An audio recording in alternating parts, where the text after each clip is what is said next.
आज आपण चिगळाची भाजी कशी निवडायची हे बघणार आहे। चला तर बघूया आपण चिगळाची भाजी कशी निवडायची ते। हे बघा, मी पावशेर अशी चिगळाची भाजी घेतली। ही पाव किलो चिगळाची भाजी आहे। हे बघा, तरी बऱ्याच जणांना माहिती नाही, बऱ्याच गृहिणींना किंवा मुलींनाही माहिती नाही तर ही भाजी निवडायची कशी, तर ते आज आपण दाखवणार आहे।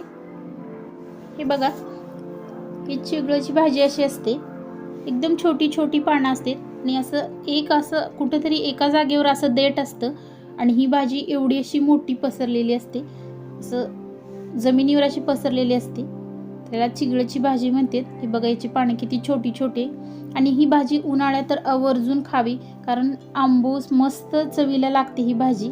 तर ही भाजी निवडताना हे बघा, तुम्हाला दाखवते, काही यातलं काढायचंय ते दाखवते। हे बघा, इथं असा देठ असतो किंवा या भाजीला मुळे असतात, जास्त मुळे असतात, तुम्हाला दाखवते अजून। हे बघा, ह्या अशा मुळे असतात भाजीला आणि ह्या मुळ्याला माती असते। तर ही भाजी निवडायची कशी तर तुम्हाला दाखवते। हे बघा, असं धरायचं आणि इथून तोडून घ्यायची, असं एक एक तोडून घ्यायचं आणि जे आपल्याला असे पानं दिसतात आणि याची कोवळी देठ असतील तर हे देठ हे बघा असं घ्यायचं। असा निबर जर देठ असेल तर तो साईडला काढून टाकायचा आणि हे बघा, अशी भाजी घ्यायची तोडून। हे बघा, ह्या मुळ्या आहेत ना, त्या मुळ्या अजिबात घ्यायच्या नाहीत, ह्या मुळ्या असे काढून साईडला टाकायच्या। हे बघा, अशी भाजी घ्यायची, तुम्हाला दाखवते। हे बघा, ही आपण भाजी घेतली, याच्यामध्ये अजिबात मुळ्या देठ नाहीत। देठ म्हणजे जर कोवळे असतील तर देठ घेतले तरीही चालतील। हे बघा, हे बघा, अशी भाजी असते ती, इथं देठ असतो आणि पुढं गुच्छ असं असतो। तर काही भाजीला अशी एकच मुळीवर काही भाजी असते, ती फक्त इथून अशी तोडून घ्यायची आणि जे इथं असते ते फक्त असं हे बघा, हे असं मोडून घ्यायचं। हे देठ घेतले तर चालते, कारण जे कोवळे आहेत ते देठ घ्यायचे, जर जास्त असे वेगळेच निब्बर असतील तर असे देठ घ्यायचे नाहीत। कारण भाजी आपण निवडताना, भाजी निवडायची म्हणजे काय तर या भाजीला अशा मुळ्या असतात ना, ते मुळ्या फक्त घ्यायच्या नाहीत आणि निब्बर देठ। हे बघा, कारण या मुळ्यांना माती असते आणि ही भाजी अशी व्यवस्थित अशी निवडून घ्यायची। मी तुम्हाला दाखवली भाजी कशी निवडायची, तर अजून एक पद्धत सांगते। हे बघा, जर ताजी जर भाजी असेल तर त्या भाजीला फक्त असा देठ असतो, एकच देठ असतो आणि असं कुठंतरी थोडेशा एकदम बारीक अशा केसरासारख्या ही असते, देठ असते, जाळे असते त्याला। हे बघा, ही अशा छोट्या छोट्या। जर भाजी जास्त दिवस भाजीवाल्यापाशी घेऊन ठेवली, असं शिळी भाजी असेल तर त्या भाजीला प्रत्येक फांदीला इथं अशा मुळ्या आलेल्या असतात बघा, उगवून आलेल्या असतात मुळ्या। आणि ही भाजी 4 ते 5 दिवस जरी तुम्ही आहे अशी ठेवली तर ही भाजी आहे अशी हिरवीगार राहते आणि खाली अशा मुळ्या येते देठांना त्याच्या। तर ही भाजी आपली ताजी असल्यामुळे त्याला जास्त मुळ्या नाहीत। हे बघा, फक्त इथं देठ आहे, हे बघा, इथंच आहे मुळी। हे बघा, आणि ही भाजी हिरवीगार आहे। जर भाजी बाजारातून तुम्ही घेताना अशी हिरवीगार भाजी आणि कुठं तर एकच म्हणजे शेवटी एकच देठ असेल ती भाजी घ्यायची, म्हणजे ती भाजी चांगली असते आणि ताजीही असते।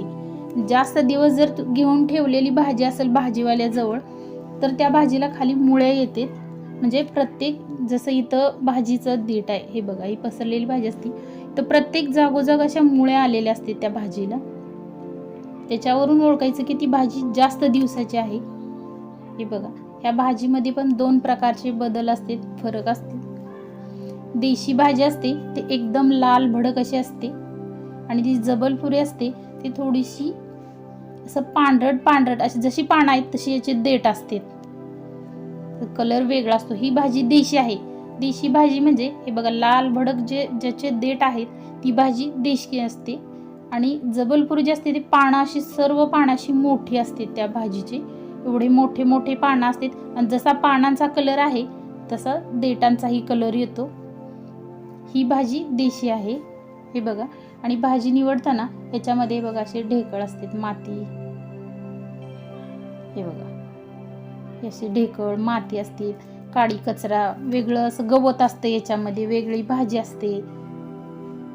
हे बघा, हे असं वेगवेगळं असतं. तर हेही काढून टाकायचं आणि पाला वगैरे असते तोही काढायचा. हे बघा, मी तुम्हाला दाखवले भाजी कशी निवडायची आणि कोणती भाजी घ्यायची, देशी भाजी कोणती मी तुम्हाला दाखवले याच्यामध्ये.